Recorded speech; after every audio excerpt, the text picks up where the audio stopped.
champion of the world, Deontay Wilder, against Gerald Washington for the BC title. As almost everyone on this call knows, Deontay's already coming off a big win this week, so it's been quite a week for Team Wilder. And he didn't get the chance to beat up Povetkin in Russia because Povetkin cheated, but we did get the chance to beat him. We did get the chance to beat him in a federal district court in New York, and we did that. So, and funny enough, as things happen, we had another opponent for Deontay in Birmingham, Alabama on the 25th, and that opponent tested positive for a performance-enhancing drug. So as a result of that, the fight fans and the people of Alabama are actually going to get to see a better fight against an opponent who's a clean guy and a much more interesting person. Gerald Washington, 6'6", 34 years old, El Gallo Negro, born to an African-American dad and a Mexican-American mom, ranked number 8 by the WBC, hopes to become the first Mexican-American world heavyweight champion, has a number of good wins in a row, but his backstory is really interesting. Here's a man that spent 4 years in the U.S. Navy as a helicopter mechanic serving his country. He attended University of Southern California, where he played tight end and defensive end on a football team. Was a member of the practice squads for the Seattle Seahawks and the Buffalo Bills, so he's a hell of an athlete. And if you've seen him in person, he's a huge man. And as big and imposing guy he is to look at, he's a real man's man and a really nice person. And it's been a pleasure to get to know Gerald a little bit in recent months. I want to acknowledge my co-promoter on this heavyweight title fight, TGB Promotions, and it's always a pleasure to work with them and my friend Tom Brown. And without further ado, El Gallo Negro, Gerald Washington. Hey, how's it going? How's it going with you, Gerald? It's about to be the opportunity of a lifetime. Yeah, we're very excited for the opportunity, man. It's a dream come true, and I look forward to fighting Deontay Wilder in his backyard, man, for the WBC title, man. It's an amazing opportunity for me. We're ready to take the challenge on. Great. And on this call, we're going to all be together on the call, and the fighters will be available to answer questions together. Right after I get a chance to introduce a man I'm extremely proud to be able to work with. He's a credit to the sport, as well as the most exciting heavyweight in my mind in the world. He has knockout power and a knockout ratio unlike anybody else's.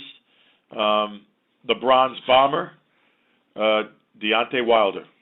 Deontay? Fellas, how you guys doing? Hello. Everybody's good, Deontay. How you feeling this week? I'm feeling good, man. You already know it's been a long week, but I'm feeling great. I'm always excited when it's time to fight. I'm back home again in Birmingham, Alabama. I'm feeding my people, and I'm excited. I'm taking one step at a time to unify all the belts in the division. So, I'm overwhelmed. I'm excited. I'm ready to go. And without further ado, I'm going to open it up to questions for either man. Ladies and gentlemen, if you have any questions at this time, please press star 1 on your telephone keypad. Again, if you have any questions at this time, please press star 1 on your telephone keypad. And I'm waiting for callers to join the queue.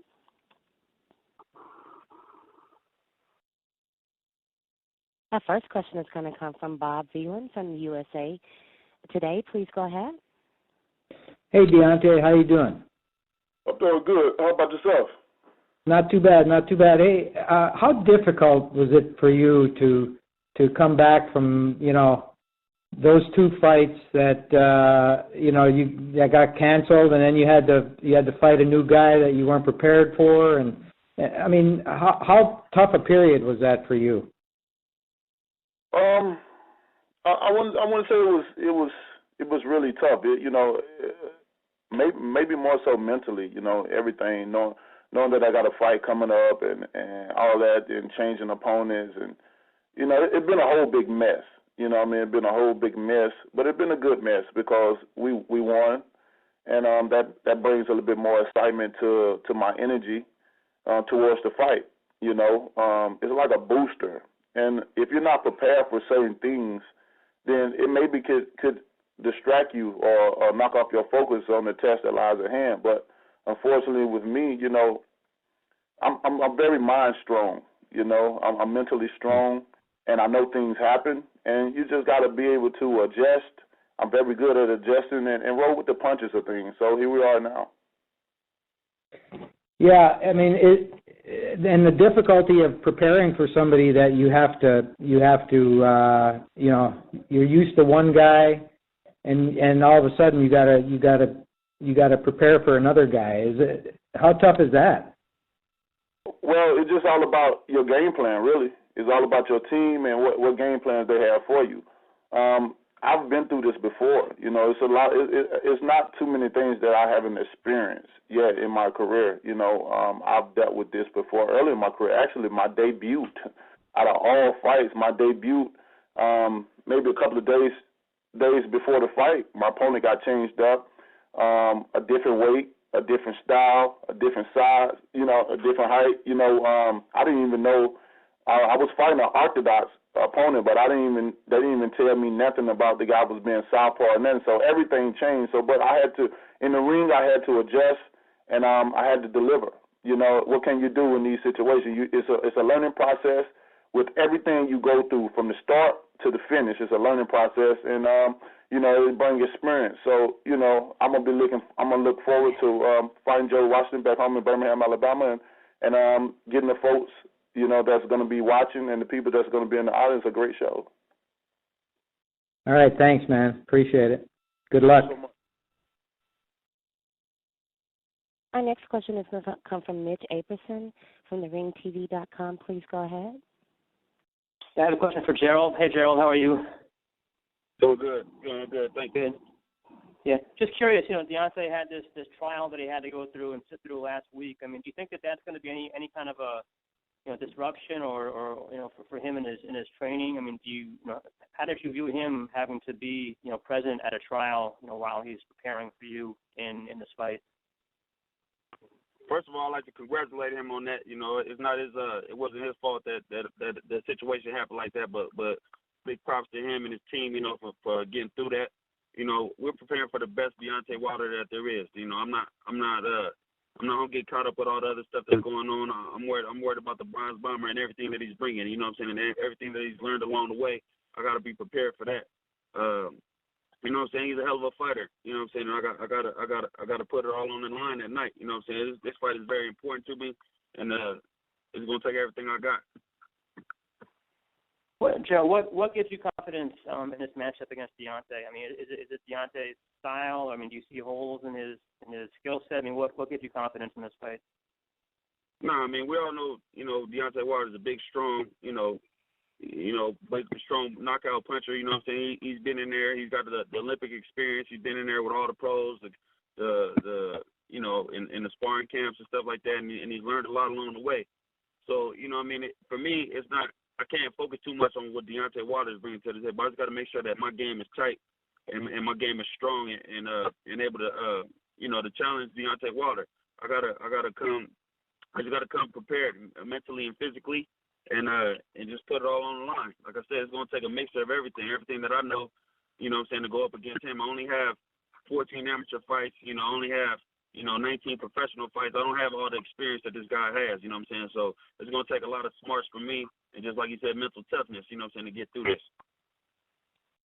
Okay, thanks. Good luck. Our next question is going to come from Dan Raphael from ESPN. Please go ahead.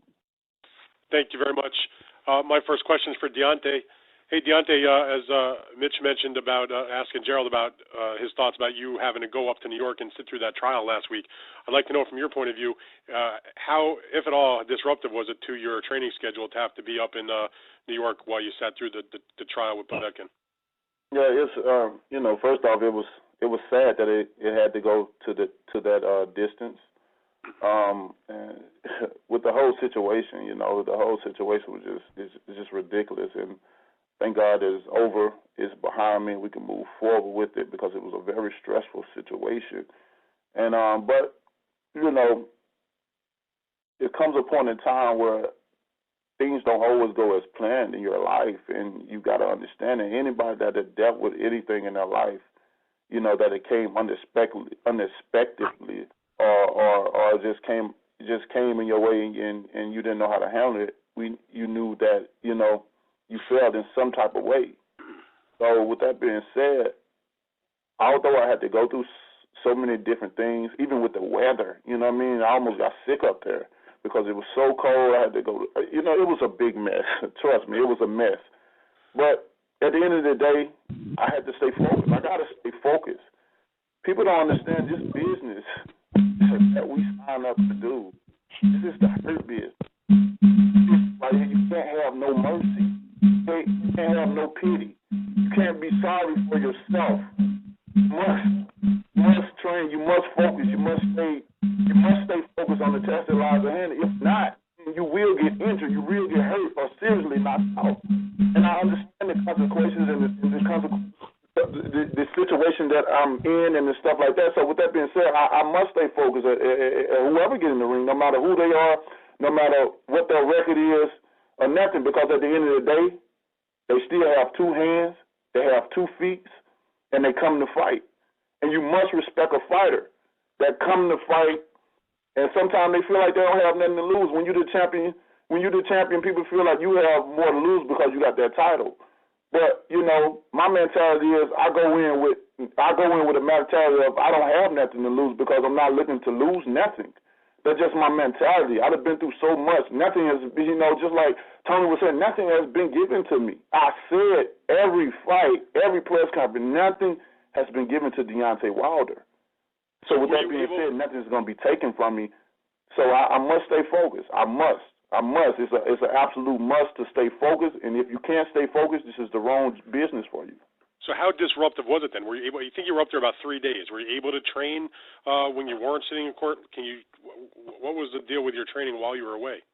I'm sure Jay wasn't. 3 days. I was up there for a week and a day. Oh, okay, 8 days. But we still had times to get training in. I brought Mark with me, so we had time to get training in. But sometimes we didn't. I'm gonna be honest about it. Sometimes the weather prevented a lot of things. We had a snowstorm up there. It was very cold.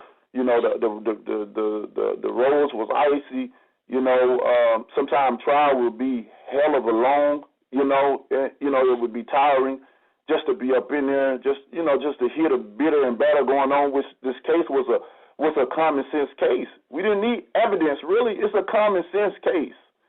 But we had to go through a lot of things, but I think we managed to do the things that we needed to do to continue to keep training for this fight. Most of all, my mindset was still in the right place. You got to be mentally strong. This is your second time you've had a scheduled fight. First the Povetkin fight last year, then the fight with Warshik that was supposed to be the one on next Saturday. Both get canceled because your opponent tests positive because you insisted on VADA drug testing. What do you think when you hear that not one opponent, but 2 opponents, and then Povetkin, not even in your fight, had a second positive test just several months after your fight was canceled? What is it? Do you just shake your head like all these, like you can't get a guy clean on a first time to sign a contract to fight you? Like, what are your thoughts about that, having 2 guys in a row test positive against you?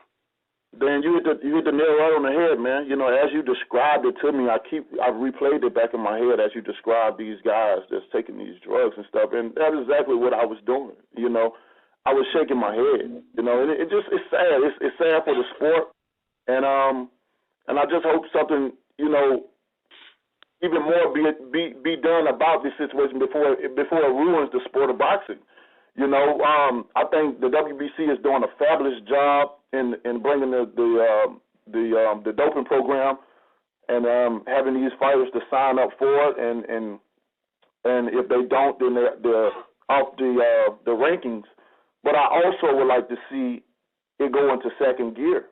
I want to see some punishment done. I want to see if you do this, if you put steroids or anything that has your body to do what it's not naturally supposed to do, I think you should not only get suspended, but maybe indefinitely, or fine, something. We need to put something on there. This case right here was the first step of letting all these other fighters know that it's a consequences behind your action that will be applied to you if you decide to use.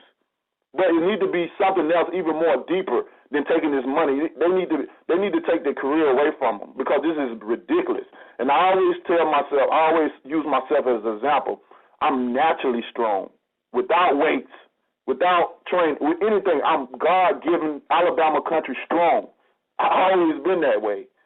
But just imagine if I use anything to enhance my body. Did you see my last fight with Spuka? Just imagine if I had something in my body. The man would have been dead because I already thought he was dead. So, it's just sad. It's a lot of these guys doing it. I know some of them that's still doing it because I already got worries of it.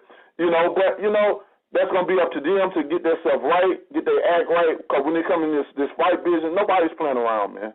It's just ridiculous, and it's just sad. I hope it just get cleaned up. Everybody get clean. That way we can continue on with this great sport of boxing, and people can get the fights that they want to see. I just hate to see that we have such great fighters out here, and some of the fights is not going to happen because they want to use. Just like the Povetkin and me, I was looking forward to that fight. I was looking forward to going to Russia, defending my country, United States against Russia.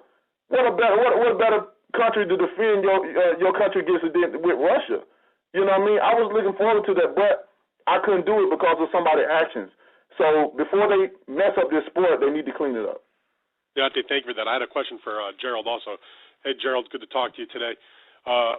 When the other opponent dropped out because of his positive drug test or was forced out of the fight because of the positive drug test, and you got the call, my understanding was you already were preparing for a different fight. Is that the case?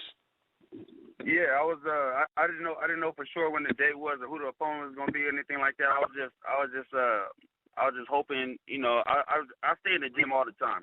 So it wasn't a matter. It wasn't a matter of that. But it was funny how I made a post about that. I said to Deontay, I said, I just put it on my Instagram. I said, hey, if anything happens, I'm right here. And if something did happen, and that's crazy. It was crazy, man. But it happened, and I'm grateful for the opportunity.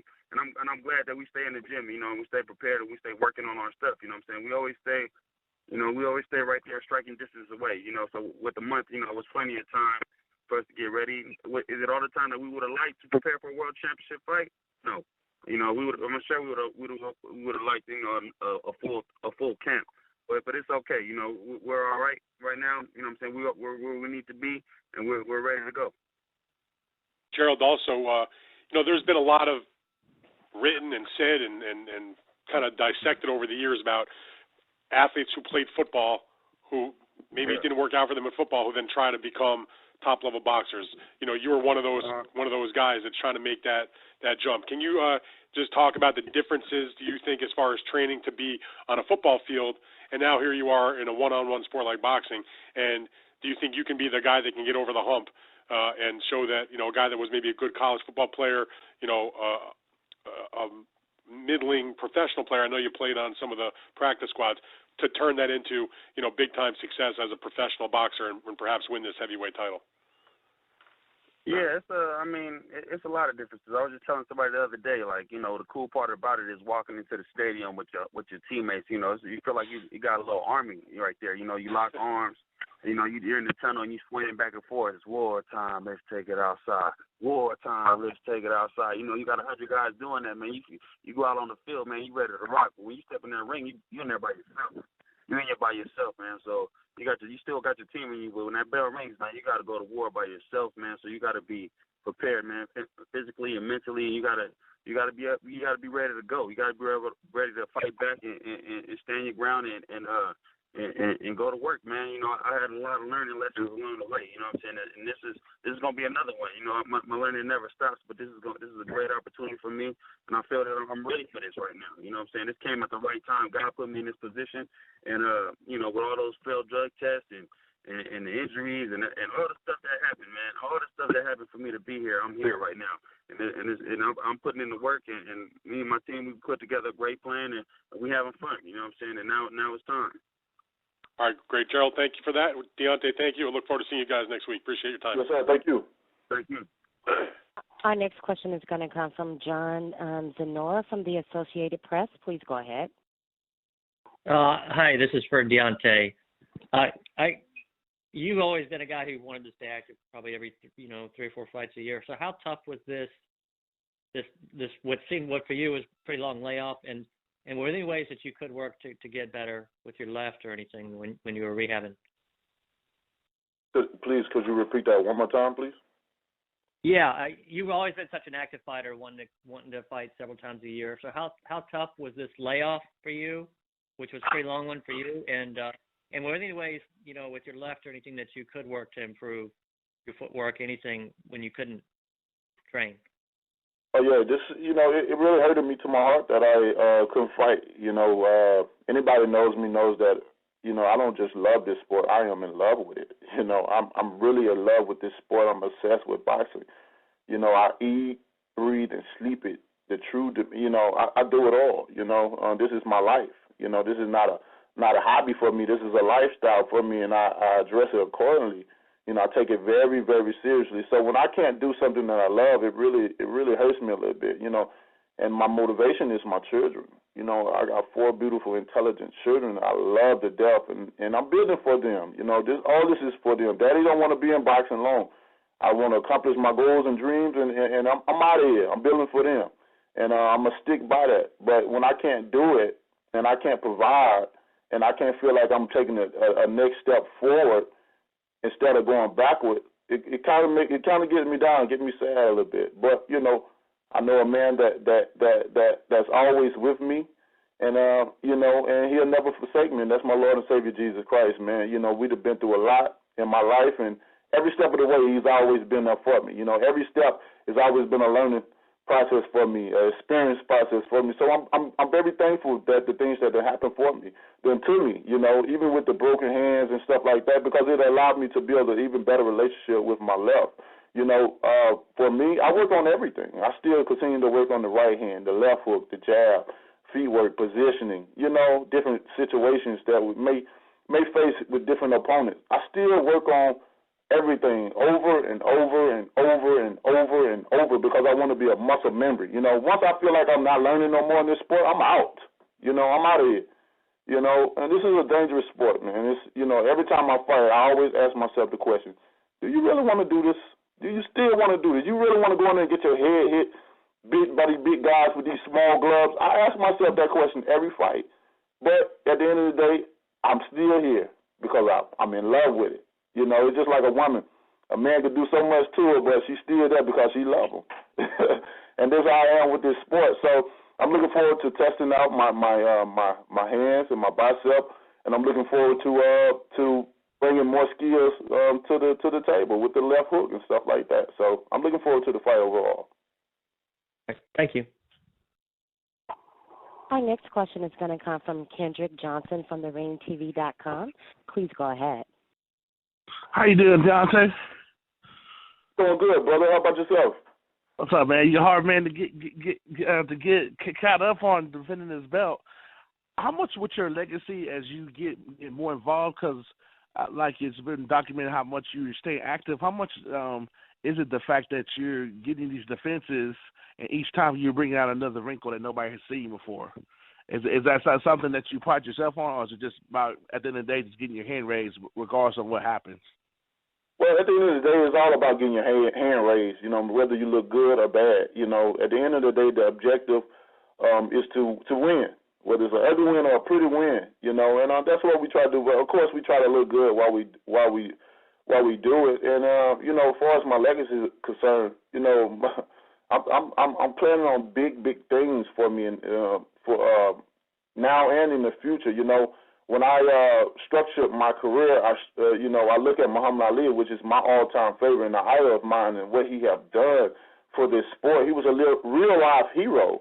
He was the true definition of a true champion. Wasn't afraid of nobody, and wasn't scared to go to wherever you were, even if it was your backyard. And that's the things that I want to do. I want to travel to different countries and defend my title, whether it's in their backyard or I go to a country and they love me and I make it my backyard.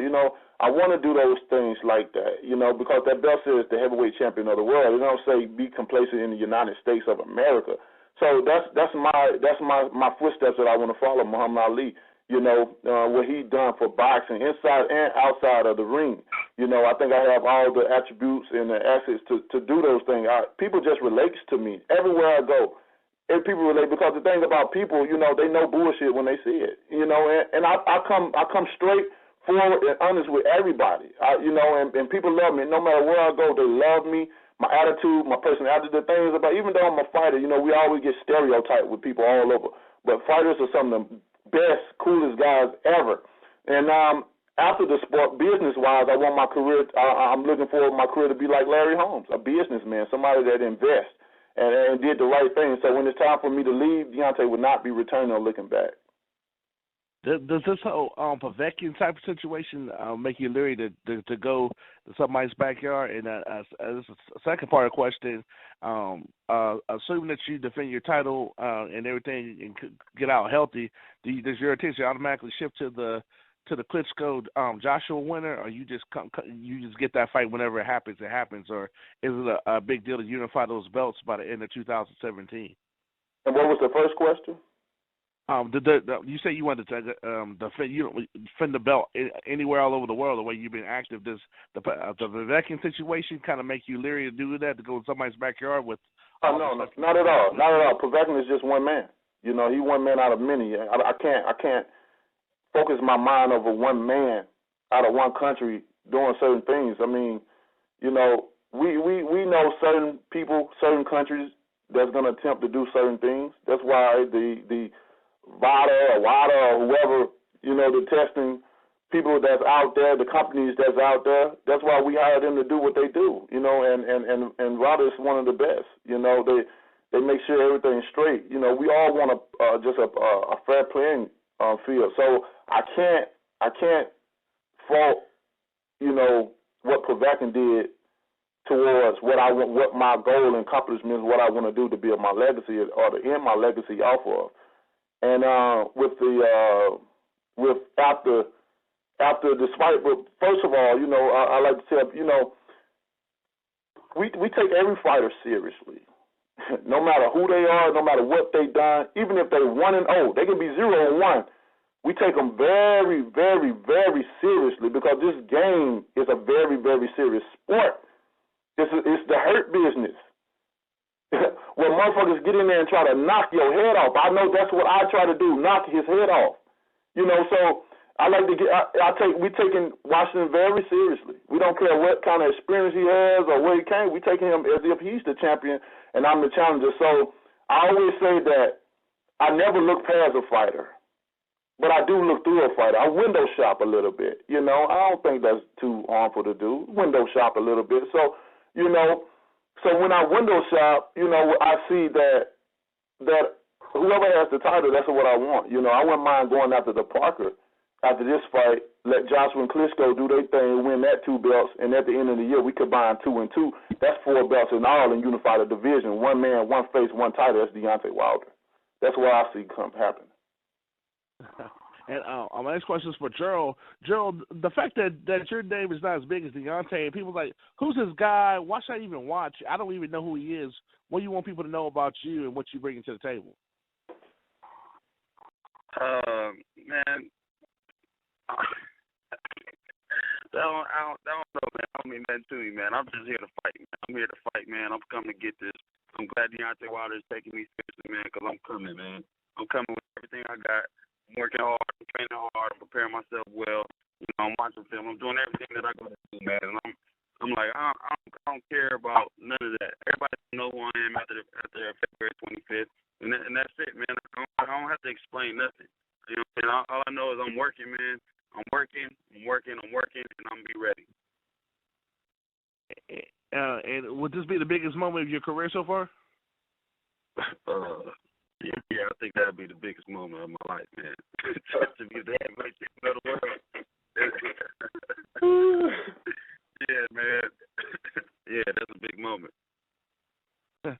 my final question for Deontay: how much does it feel good to be able to put that belt on the line one more time in Birmingham when you got all the support and vanquish another person coming to your backyard as you are the heavyweight champion of the world right now? Man, I tell you, it's a phenomenal feeling, man. You know, to be able to say I feed my people, and when I say about my people, I'm talking about my state. You know, I'm talking about everybody around in the state of Alabama, because this wasn't a boxing state. This state wasn't built for the boxing. You know, it was football and basketball. You know, mostly football and stuff like that. But it was at one point of time, me and my longtime trainer Jay Dees, we had a discussion, said we're gonna fight here one day, you know. And that one day, and that dream became a reality. And that one day, you know, also came, and now here is the fourth time or so like that. You know, I done brought millions of dollars to this state, you know. And I love my state. I love where I'm from, you know. And there's no place like home. A lot of fighters can't fight at home. They can't do this, you know. And so whenever opportunity come about that I can fight home, I can fight in my state and let my people eat here, I'm gonna do it, man. It's an enjoyable feeling. You know, sometimes it can get you can lose focus at times because you're from here. Everybody loves you. Everybody wants to call you. Everybody wants to be around you. Everybody wants tickets. You know, those sort of little things that come with it. But with that being said, you still have to have focus, and you still mentally have to control everything that's around you, and have a great team that control it as well too. When you don't feel like doing certain things, you know, you can't be nice all the time. Sometimes people got to understand that I got a mission that I must accomplish, and if I don't accomplish that, then you're not going to be around. If I lose, you're not going to be around. Let's face it. You know, all these people in my face. If I lose, you know, it's going to be real quiet with the champ. You the best. And it's going to turn into, I told you. You know, it was a matter of time. You know, so we understand all aspects of the situation. But, you know, I'm loving it. I love Alabama. And this is one of many that we're going to do. Good luck, guys. We look forward to watching y'all. Thanks for your time. Thank you. Thanks, man. Our next question is going to come from Eddie Goldman from No Holds Barred. Please go ahead. Thank you very much. Hello, everybody. First question for Gerald. Gerald, this is obviously a step up for you in competition. You guys are approximately the same size, approximately the same reach. Tell us why you think you can win this fight and take the title from Deontay. It's just a matter of all the work that I'm putting in. You know, the lessons that I get here in the gym. You know, the training, just the sparring, just putting it all together. You know, what I'm saying, understanding the boxing in my mind. You know, I know Deontay Wilder. We all know what he brings to the table. You know what I'm saying? He's big, strong, knockouts. You know what I'm saying? We fight in his backyard. We're gonna have all those people there. We know all that, but we can't get caught up in that. You know what I'm saying? That's gonna be there. And we just got to focus on us, man, focus on our game, make sure we tight, you know, physically and mentally, and we prepare for this moment. You know what I'm saying? That's all that matters to me. I only had a month's time to prepare, and but I'm ready to go, man. I learned lessons in the gym, and I had hard lessons, you know, things didn't go, you know, but you need those hard lessons in when you're growing as a fighter. You know, you gotta go through that stuff to understand what's going on, because you get in there, you got a false sense of what's going on. No, you need reality checks. You know what I'm saying? And that's what boxing does do. It'll humble you. It'll teach you a lesson. So you know when you need it. You know what I mean? So everything happens when it's supposed to happen. I'm glad for all the lessons. I'm glad for all the great training. My trainer John Coleman here at Coleman's Gym, man. We having a great time with this. You know what I'm saying? We having fun. We learning. You know, it don't always go the way you want it to go, but we learn from that and we get better. You know what I'm saying? We need to add those and we stack those up, man. And now we're ready to rock. And Deontay, other than the obvious thing of experience, what do you think your advantages are in this fight against Gerald? I mean, just my mental state of mind, you know. Outside of the ring, we all know I'm Deontay Wilder. I'm the most nicest person in the world, you know. I call myself a giant teddy bear. But when I get in the ring, I'm the Bronze Bomber. And the Bronze Bomber, he's a different person. I'm glad. I'm so happy that I can change between the Bronze Bomber and Deontay Wilder. Some people can't. And if Deontay Bronze Bomber got a loose in the streets, it'll be it won't be something nice. You know, I don't. When I'm in the ring, all I think about is knocking my opponent's head off, getting him out of there, hurting him, putting pain to him. You know, I don't have no mercy. I have no pity. You know, until I knock him out or do what I got to do, that's when I feel sympathy for my fighters, because, you know, I know they have a family. I know there's somebody's son, you know, or sometimes be their father. You know, I understand that. I'm a family person as well too. But when I have two fighters, when they're in front of me on their feet, it's a different story. And I think mentally, I'm always mentally strong over all these fighters. You know, I really feel that I can't be beat. That's just the mentality I have, knowing that every man can be beat. We're not mortal, you know what I mean? Nobody's God, but that's just the mentality I brings in the ring, that I am the lion of this jungle. I call the ring the jungle. I am the king of it. And I approach myself accordingly like that. I am very vicious in the ring. I am a savage in the ring. I have no remorse for fighters in the ring. I really do that because this is the hurt business. He's trying to do the same thing to me what I'm trying to do to him, and that's win. And when it's winning, you do whatever it takes, by all means necessary, to win. And that's what I go in there too. So, it's a lot of things I could say, but, you know, overall, I think my mental state of mind, is always stronger.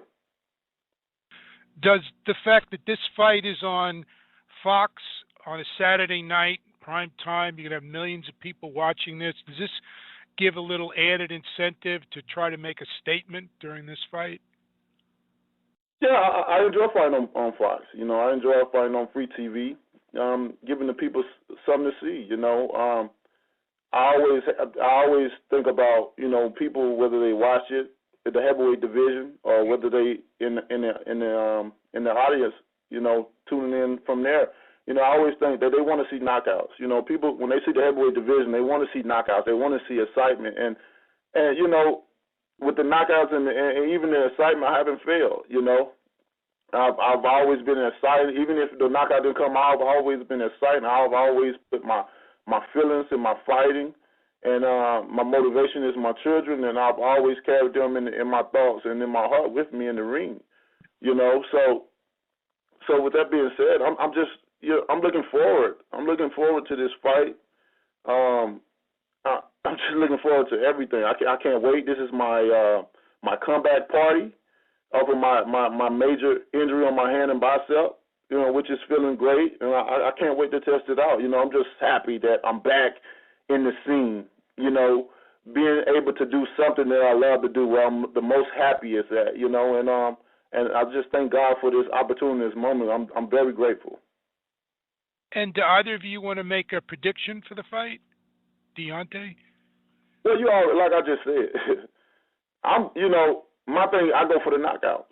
You know, I go for the knockouts. You know, at this point in time in my career, I'm very relaxed now. You know, when I first came out, of course I was wild. You know, my last name is Wilder, so you know, I was wild. But now, as I started to get the experience and even more getting the fights, I kind of have slowed down and just relaxed and wait on the opening and stuff like that. But you know, to answer your question now, and for anybody that has the same question in the future, Deontay Wilder don't play games.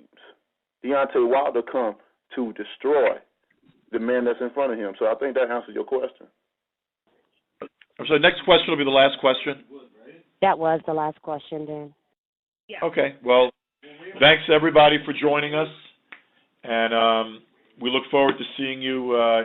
If not on February 25th in Birmingham, Alabama, then we hope you'll be tuned in to Fox and to Fox Deportes at 8 p.m. Eastern Time, 5 p.m. Pacific Time on February 25th to see this great card headlined by the WBC Heavyweight Championship between Deontay Wilder and Gerald Washington. Thank you, Deontay, and thank you, Gerald. And also thanks to Tony Harrison and Jared Hurd for having joined us on this call. So plenty of tickets are still available. The tickets are really affordable, and there are loads of $25 seats available. So anyone who can get down to Birmingham, Alabama, we hope to see you there. And thank you for joining us on this call. Thank you, ladies and gentlemen, for joining me. I'll disconnect and have a great day. All right.